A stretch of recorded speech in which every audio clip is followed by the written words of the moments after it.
Thanks for staying with us. Welcome back. As I said before the break, we'll now be talking about the more difficult, the more challenging area that tends to affect every other area, and that is politics. What has brought us to today being Democracy Day, June 12th. Quite a lot of things have happened on the political front, and a lot of it has had to do with political actors, what they are doing, what they're not doing, how they're doing it, and how they're not doing it. But we're going to kick off by introducing one of the major players in Nigeria's politics today. He is the helmsman of the ruling party, the All Progressives Congress, that is, the APC. Joining us from our Abuja studios is Comrade Adams Oshiomhole. Good evening, Comrade, and thank you for joining us at this time. Thank you very much.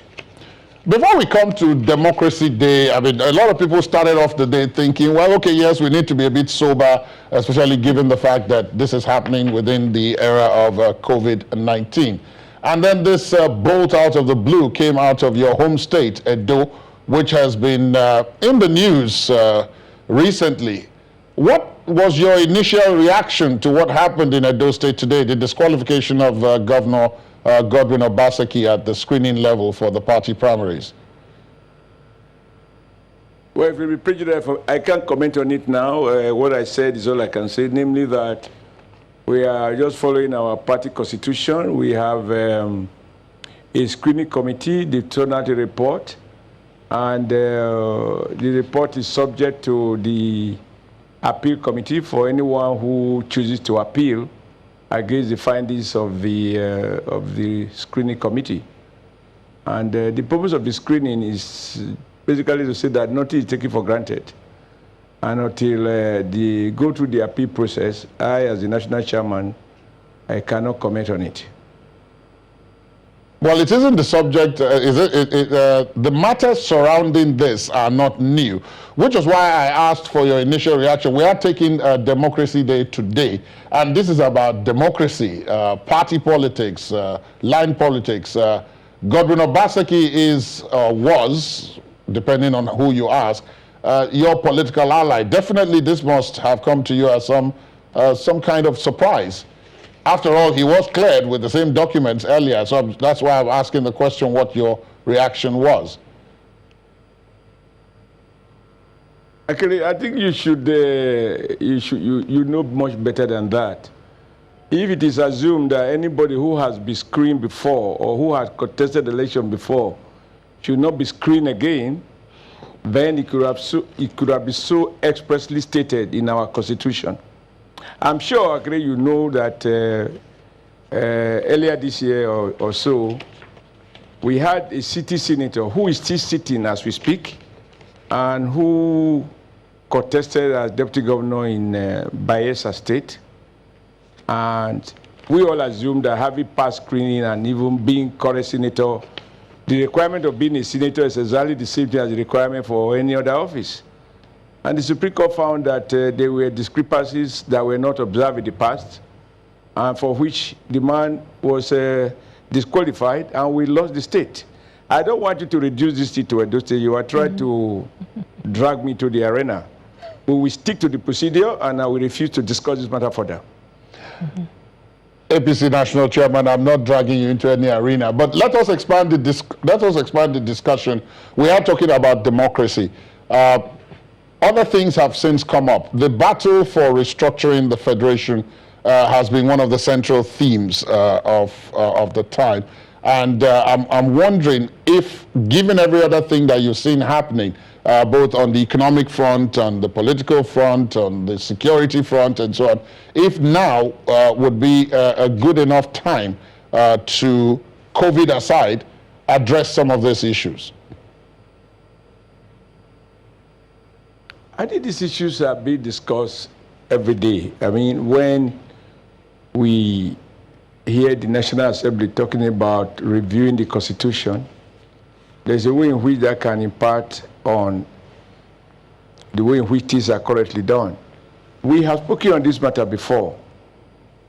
I think there is one area in which there seems to be a level of unanimity, namely that we need devolution of powers. Let the state play much more important role and reduce those items on the exclusive list, and concomitantly review the revenue allocation formula in favor of the state and less at the center, so that the state can really be the theater of development. And I think the argument is not so complex. The longer the cable, the more the distortion. And I also think that in the context of national stability, if we put more resources in the state and less at the center, there will be more competition among and between the states, and maybe less focus at the center, such that nobody is under the illusion that once you have the center, you seem to control 60% of the national resource. I'm convinced about the merit of devolution of powers, because my problem with the word restructuring in the manner that you have used it is that, you know, it could easily mean many things to many people and means nothing to anyone. So we have to speak to the specifics. What do you want to restructure? What are the specific elements that needs to be revisited? And that's why, for me, what I think is clear to me is that we need to review the revenue allocation formula. We need to revisit devolution of powers. All right, Comrade Oshiomhole, we'll come back to you, but let me introduce at this point the former Special Assistant on New Media to the former Speaker of our House of Representatives, Rinsola Abiola. Thanks a lot for joining us on the program. Thank you for having me. Yes, we'll come back to you. And of course, here with us in Lagos, friend of the house, Professor of Law, Professor Akin Oyebode. Thank you so much, Prof, for joining us, and happy Democracy Day to you on this day that means quite a bit to you. I know we were talking about it earlier. Prof, looking at our politics and what has played out, not just today or in the last 6 years or 5 years, in the last 21, is this where you expect us to be now, Prof? Well, I think this is a work in progress. The question of the Nigerian political system, it's problematic. It's an ongoing issue. You recall that I was a member of the Confab in 2014, and the question of the nature of the polity and what needs to be done to ameliorate its dysfunctionality resonated very loudly at the Confab. I remember the Confab came up with over 600 recommendations.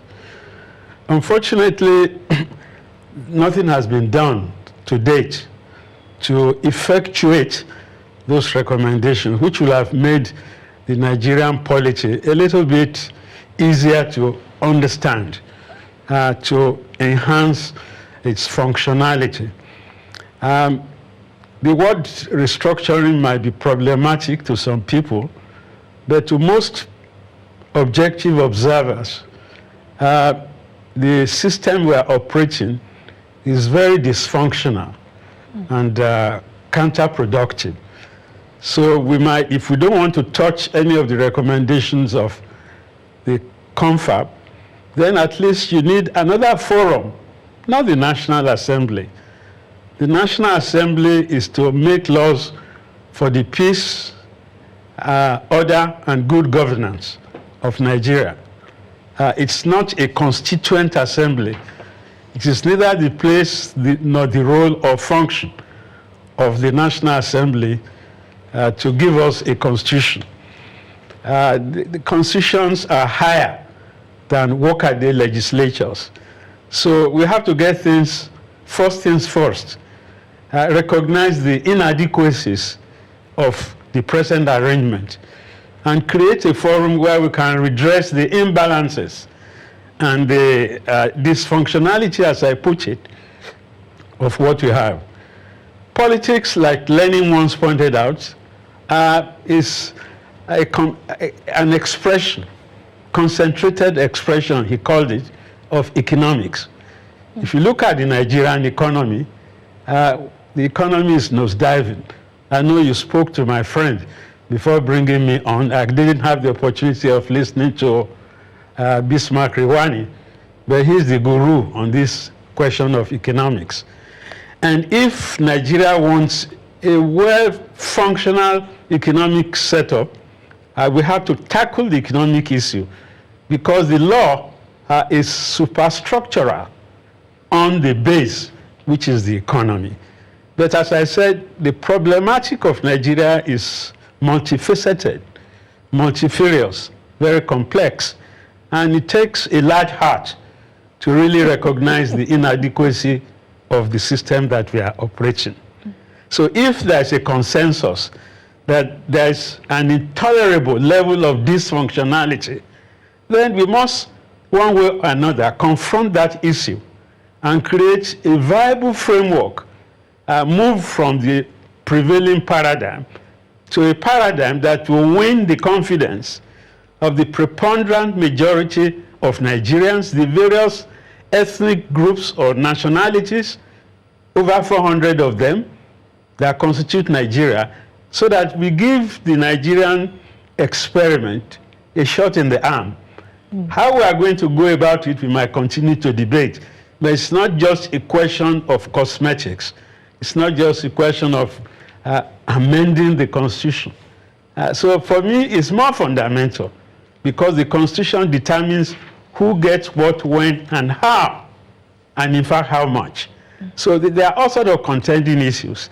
If I recall rightly, the confab had a constellation of stars, more than 40 retired generals. Professors there were quite a sizable number. Former governors, deputy governors, judges, name it. I don't know if we can come up with such an arrangement again in terms of the constellation of stars that constituted membership of the confab. But whatever happens, we need either to take a fresh look at the recommendations of the confab so that we can elicit and decipher some of the urgent problems of the day, so that, as we say in Nigeria, we can move the nation forward. That, for me, is the basic minimum that needs to be done in order for us to even celebrate 12th of June, because that is what we are talking about. 27 years thereafter, what has changed?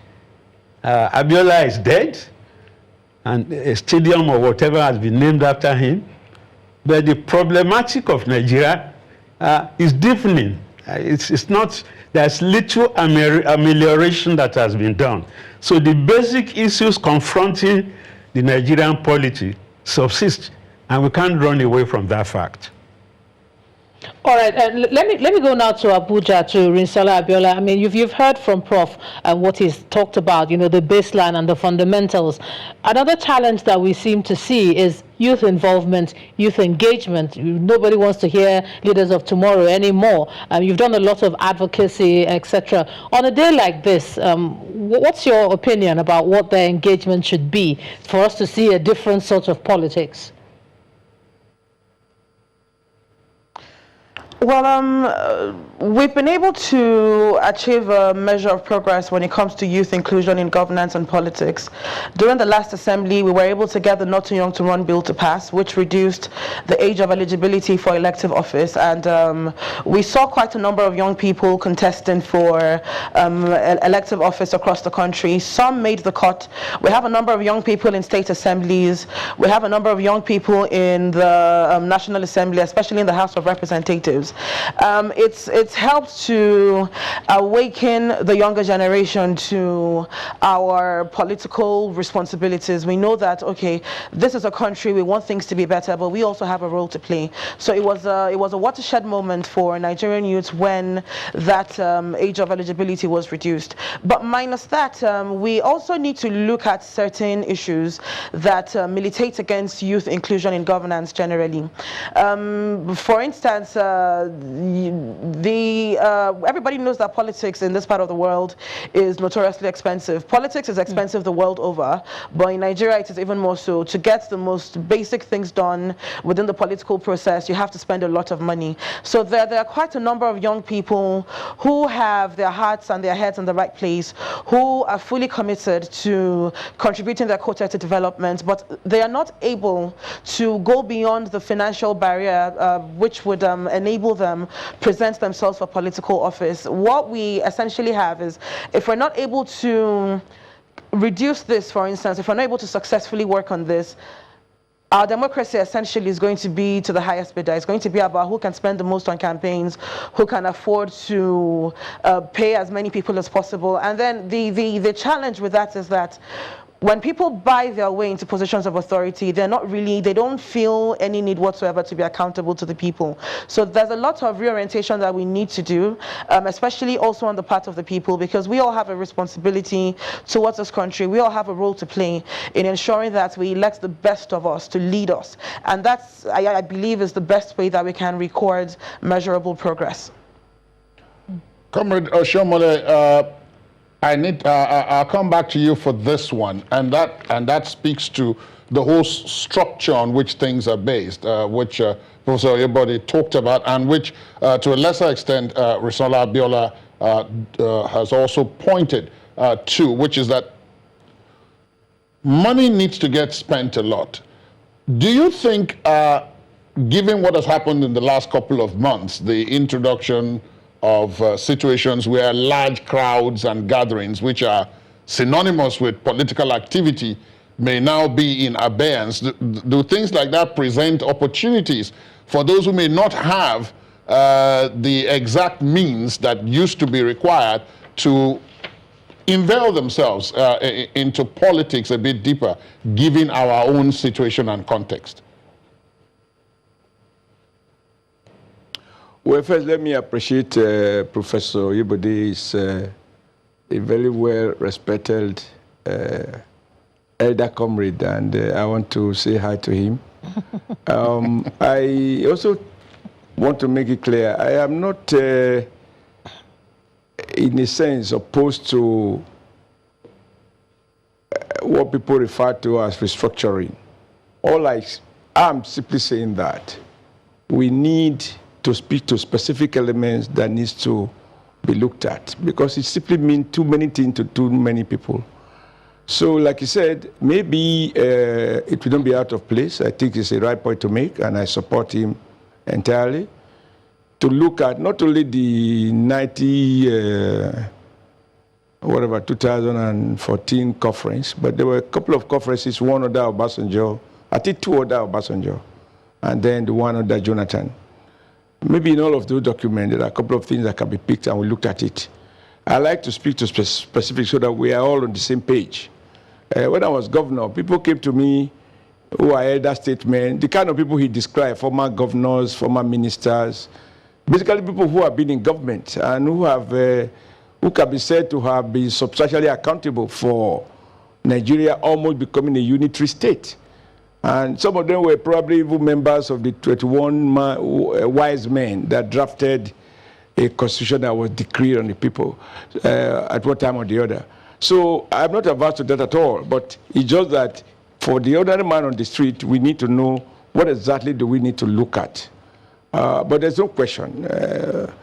Anything can be better. Just anything can be better. And if anything can be better, we can try our hands and see how we can get it better done. Now, with regards to the issue of cost of campaign, I think it depends on the individual.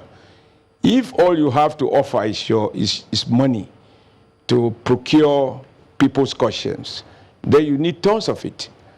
I would have been a governor of Edo State. I would have been elected at the time I was elected in 2007 and defeated the almighty PDP at the peak of his power and control, both in Abuja and in Edo State, if it was about the highest bidder.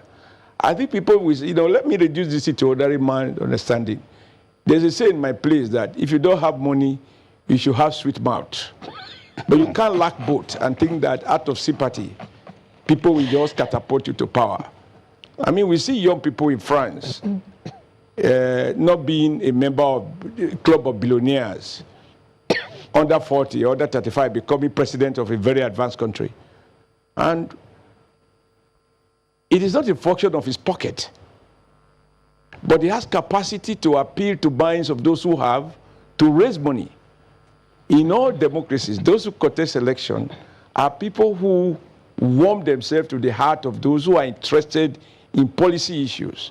And to the extent that they have a message that resonates with them, they are willing to raise funds. It could be $1, it could be $10, it could be £1, it could be 2,000 naira, it could be 1 million naira, and donate to support a candidate. If, for example, Nigeria you decide that just a factor of age is all that we need to correct the country, and they identify a young man or a young woman who wants to contest, and they all offer to put in 100 naira each, maybe you can raise money to contest for a certain level of election. I think for me, the issue is what I would want to see done differently in Nigeria is that we do not focus sufficiently on policy issues. I mean, I'm troubled sometimes when, I'm a national chairman, but even when we politicians go out, since I cannot now exclude myself, and say we are going to construct, pave gold-plated roads. Nobody asks us where is the money going to come from. And tax issues are never on discussion. There are no policy contestation, which is why ethnic champions hijack the process and feed us with religious issues, ethnic issues, and even now youth issues. For me, these do not go deep enough, and even women issues. For example, I've had a question to ask women, in your parliamentary days, how come you didn't think that this issue of women not, a man marries in the morning, a young lady, 20 years later, he marries another one, divorces the old one, and the woman is going away without any property. Why can't we change the law such that if you must separate from me, then we must share our asset, the way it's done in Europe? If I see women in National Assembly pushing salties, it will have a lot of appeal to me. But just to say because I'm a woman, meanwhile you canvass views that are as anti-women as any other person. For me, those sort of superficial things are not deep enough. No question, this country, a lot of things can be done better. And we'll have to strive to try to get many things improved upon. There's no question. I don't have any business defending anyone. I have my own reservation about a couple of things. But what I do not accept is that when I see people who are more vociferous in some of these matters, and they do not include people like Professor Oyebode, no, because he, like some of us, has been criticizing the system. But when I see people who are responsible for the current structure, those who move us away from regional politics to repartitioning the country by the force of a decree, and those who serve in those governments that fundamentally altered the way Nigeria Federation was formed in 1960, talking about the structure. I'm like, who is responsible for the structure the way it is? Okay, Comrade. So let me just put you on pause there briefly, because I know we can't continue to go on, but I want to give Prof an opportunity to respond to some of what you've said quickly, Prof, because I can see you smiling and nodding at a particular point. Would you like to respond to him quickly? Yes, Comrade Oshiomhole is well known to us as a comrade in the struggle, and he will accept that Decree 24 of 1999, which we now call the Nigerian Constitution, is a misfit. We have to go back to the tenets of federalism. We have a quasi-federal setup. We have almost what you can call a centripetal and centrifugal federal setup. We want a setup where we, the people, will actually be the people that bring into existence the fundamental law that will order our rights. A situation where judges have to be nominated by the National Judicial Council to the Senate for appointment irrespective of the state we are talking about, is a misnomer. A situation where states have to go cap in hand to Abuja every month for handout. What I think is Okere Madu, who called it feeding bottle federalism.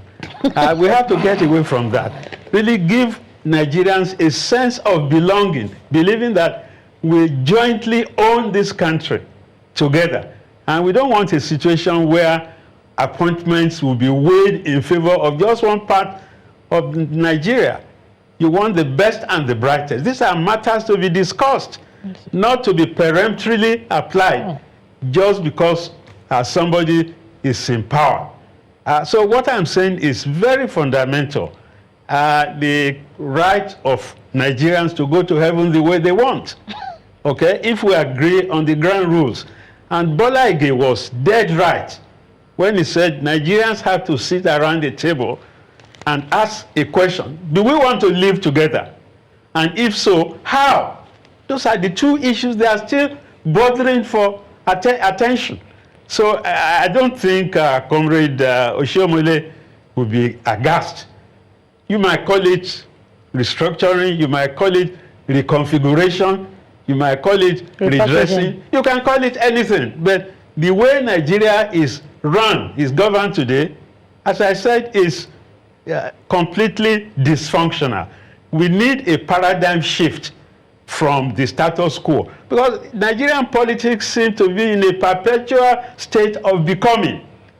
We have to sit down and negotiate, renegotiate the basis of our living together. That is what we mean by facing the problems of Nigeria squarely, so that by the time of my grandchildren, for instance, they will not be complaining about being treated as second-class citizens in their country. That's all. It's not too difficult a task. Okay? Decree 24 has outlived its usefulness. It's been masquerading as the Constitution of Nigeria for the last how many years? We now have to reach an agreement as to the modalities of cohabitation, which is what I believe those who are hankering after restructuring want done. Nigeria, as I said, we're in a state of becoming, but we now have to face up to the brass tacks, create a new Nigeria for all of us, so that we will not hear these discordant voices, you know, of alienation, marginalization, or even a notion where some people feel not included. You want an inclusive arrangement where you will never have to apologize for where you were born or who your parents were. Look, the young people have to relate to the old people. Look at somebody like Trudeau, Prime Minister of Canada, in his 40s. Look at Pierre Macron, okay, in France, in his 40s. He's president of France. So enough of these gerontocrats, you know, who are not too far away from their graves. And they should let the young people contribute significantly to the running of Nigeria. Not exclusively. I don't believe that we can, like some of my younger friends say, that we are dinosaurs, that we should surrender to them, that we are, as I said, a few meters away from the grave. No, but I think the young people have to accommodate the older people, but not for the older people to say, yes, you young people, you have the right to run after we are finished with our dinner. But, you know, only bones are left for latecomers. So I don't think the young people want to wait that long. As you said, Madam Moderator, people no longer want to be described as leaders of tomorrow. They want to start leading now, here and now. And you have examples of young people, vibrant, savvy, and who understand the workings of government, who can make a difference. When I was a student, Pierre Trudeau was Prime Minister in Canada. Now, Justin, his son, is Prime Minister. And you can see the gap. As students, we saw Trudeau driving in traffic, no sirens, the sort of things that we are still looking for in Nigeria. Pierre Trudeau was a professor of constitutional law with his neckerchief and whatever. He was prime minister. Now his son is. And the way his son is even handling Trump, you see the difference is clear. I mean, when he speaks about the position of Canada vis-a-vis United States of America, you can see the vibrancy. It would. I've been looking for a point at which to jump in, but that doesn't seem to be a very good point. But we'll round up this discussion with Risola Abiola in our Abuja studios. Risola, both Comrade Oshiomhole and Professor Oyebode have spoken about the youth in involvement in all of this, and the fact that their lack thereof has impacted negatively on what would have been an otherwise positive development. Going forward, what do you hope to see? Well, first off, I would want to respectfully disagree with His Excellency, the National Chairman of the APC, especially regarding the point he raised about women in Parliament not pushing certain kinds of legislation. As at 1999, when we returned to democracy, women made up 3.1% of the House of Representatives and about 2.8% of the Senate. Presently, women hold about 3.4% of the House of Reps and maybe roughly about 6.8% of the Senate or thereabouts. Women don't have the required numbers to push legislation through, even if they wanted to. I worked in the National Assembly in the last assembly, and when the bill, the Constitution Amendment Bill for affirmative action, in line with the Convention on Elimination on Discrimination Against Women, came up, the women did lobby extensively. The Speaker even called for a second vote, but enough votes were not secured for that amendment to scale through. So it's not because women are not trying, it's not because those who are in political office are not putting in effort, it's simply because we don't have enough numbers. And I don't think that Nigerian women are calling for inclusion simply because they're women. We describe democracy as a government of the people, for the people, and by the people. Women are people too. Women make up 47.1% of Nigeria's voter register. We come out in numbers and we vote. We support candidates. I don't think we're not seeking inclusion just based on gender. We're seeking inclusion because gender mainstreaming will go a long way to ensure that we design and we implement policies that would work for everybody, women inclusive. Regarding youth inclusion, we are trying, during the last elections, there was an organization set up to try to create that culture of crowdfunding for political office, for young people aspiring to political office, because we realized that finances were an issue. And as the Honorable Chairman also rightly noted, in countries like France, we have young people stepping up to the plate. But then I don't think that we can fully compare the political system in a country like France with the one that we run here in Nigeria. And in as much as, some of us were able to raise funds from amongst friends, from among families, the thing is, political office, leadership should not be the sole preserve of privileged young people. Nigeria has a large percentage of people who live in poverty or who are struggling to climb out of the depths of poverty. They should not be barred from aspiring to leadership positions simply because they do not have the means to.